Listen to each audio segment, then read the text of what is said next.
everybody. Dan Illman, Mike here, taking a look at the DRF race of the day for Wednesday, May the 15th. Race number 8 at Horseshoe, Indianapolis. Stakes action on the turf for 3-year-olds. Going a mile. Let's take a look at the field for the Caesars handicap. 9 entered. The 7 Twirling Point is your 5-2 morning line favorite for trainer Jonathan Thomas. Has run well on turf, has run well on synthetic, has run well from on the lead, has run well from off the pace, and is a very logical contender with Florent Giroux aboard. Yeah, all of his races are pretty good. This is probably the toughest field he's been in so far, Dan. There's some good horses in here, so maybe you don't want to go too short on price with this horse, but I think he's pretty good overall. Speed likely to come from the 3 Molly's Town. The Indiana bred, as we take a look at our time form US pace projector.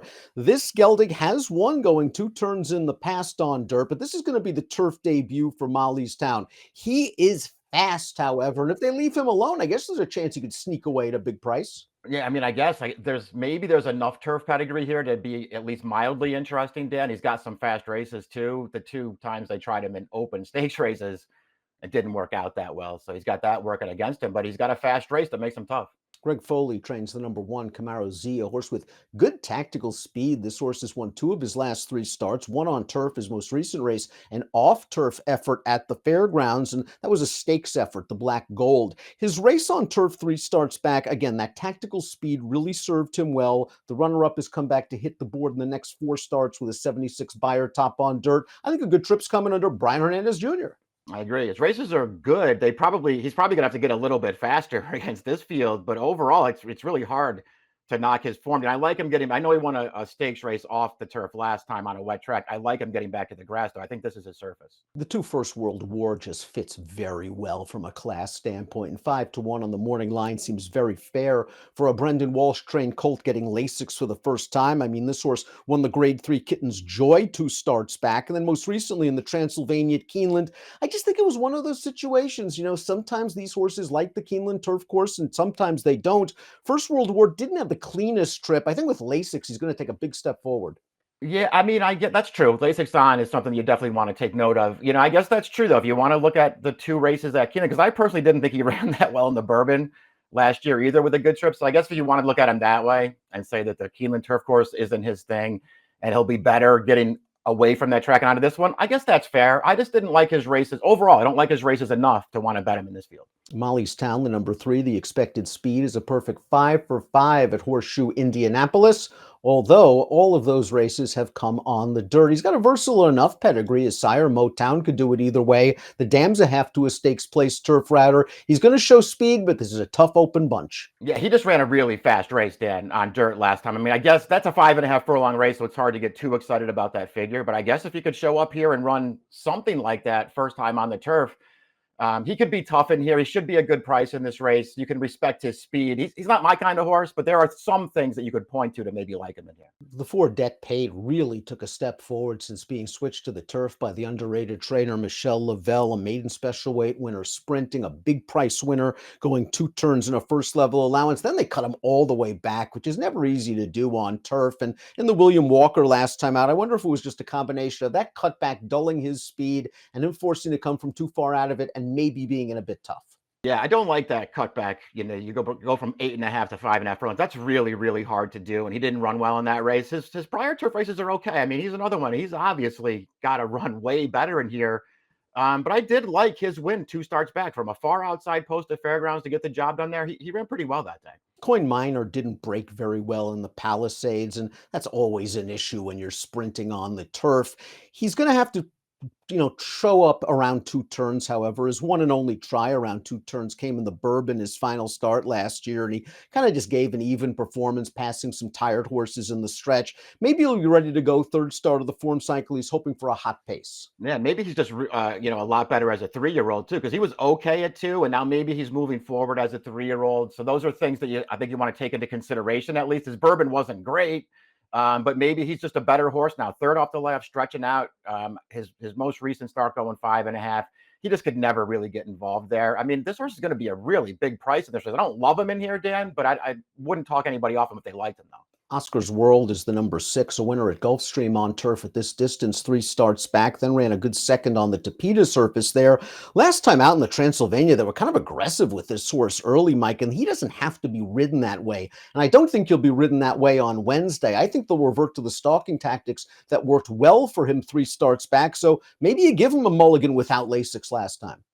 Yeah, I mean, I guess you could do that. I mean, he didn't get a great trip in the Transylvania. He also didn't really run that well, but you're right. They got aggressive with him early. Neat, the horse that won the race, was really aggressive as well. And he kind of had to turn that horse loose for a minute, and then he wound up between horses for a long way. I don't know, man. It wasn't a great trip. I still didn't think that he ran that well, and I'm not sure that I want to bet him off of his other performances, but he's got a lot of upside for a really good trainer. Twirling Point is the number 7, going out for Jonathan Thomas. Gate to wire winner 2 starts back at Santa Anita. Didn't break very well in his subsequent outing over the synthetic at Turfway Park, but he still came with a really good run behind a very sharp horse. The winner of that race successfully transferred his form to turf when winning the Grade 2 American Turf at Churchill with an 89 buyer. Just very consistent and very logical. Yeah, I agree with all that stuff. He ran fine last time. His win two back, he kind of took advantage there. He had the best trip in the race, but he was holding on and just not. That's a very good horse who was second to him that day, and he was just holding on, not letting that horse get into it. I just like the way he's progressed, Dan. Really, really green in his career debut. Every race since then is better than the one before it. He comes into this in really good form. I think it's too early to give up on the number 8 Depiction, who's going to get Lasix for the first time for Cherie DeVoe. This horse ran okay in the Dania Beach 2 starts back, a race that had no pace whatsoever, and he just tried to rally into a glacial pace. And all in all, it was a pretty good effort to run third. Last time out in the Transylvania, again, didn't think it was the cleanest trip for him. So Lasix on for a very good barn. He fits from a class standpoint. Yeah, I agree. To me, he's a really good price on the morning line. 20 to, I don't think you're going to get that price on it, but if you do, just that's what I'll just bet. If he's 20 to 1 in this race, I'll just bet him. I think his turf form is pretty good. His Transylvania, maybe a little underrated then. He had no real chance on there trying to come from last. Aspenite, the number 9, is kind of an interesting case. He's only raced a router ground once in his career. It was over that quirky surface at Kentucky Downs in a $500,000 stakes race. He wins that race very easily. And then they run him once on dirt at Churchill going long. And then I guess Asmussen thought he was a sprinter. He cut him back. I thought his last race, the William Walker, slightly better than it looks. He just kind of was outrun early, ran on a little bit at the end. Now Asmussen's experimenting again. The blinkers go off. They're stretching out. I'd like to see a little more speed here. I would too, and maybe you'll get it. We'll see what they do from the outside post. It's very interesting that they've kept him so short throughout his career because his pedigree is all distance, man. I'm surprised that they're going short with him, but we already know that he can get this far. So you just have to hope that he can maybe move forward one more time here. I think he's interesting in this race if he can work out the right trip from the outside. Before we get to our top selections, please click the subscribe button on the Daily Racing Form YouTube channel for the latest DRF videos. Top pick time at Horseshoe, Indianapolis. The Wednesday DRF race of the day. Twirling Point is simply the horse to beat, Mike. It'll be interesting to see how they bet this race. I have a feeling he's going to go off favored, but 5-2 would be fair, right? Yeah, I like this horse's form overall. And I think, as you've already pointed out, he can get any kind of a trip here. They can go forward with him. They can take him back. He'll run either way. I just like his form overall.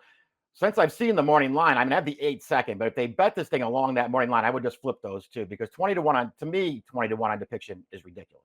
No, I agree with you. I think the 8s he used at that price are anywhere close. Aspenite, the 9, I'm just curious to see what he does stretching back out in distance in his third start of the form cycle. I'd like him to get pretty aggressive out of the gate. Maybe try to sit second or third off of that speedy Indiana bred trying turf for the first time and get the jump on the true closers. I do think First World War, the 2 is going to do better with Lasix on for Brendan Walsh. He just seems like a very cozy fit at this level. 9-2-6-8 for me, 7-8-9-6 for Mike. It's the Caesars handicap at Horseshoe, Indianapolis on Wednesday. Good luck.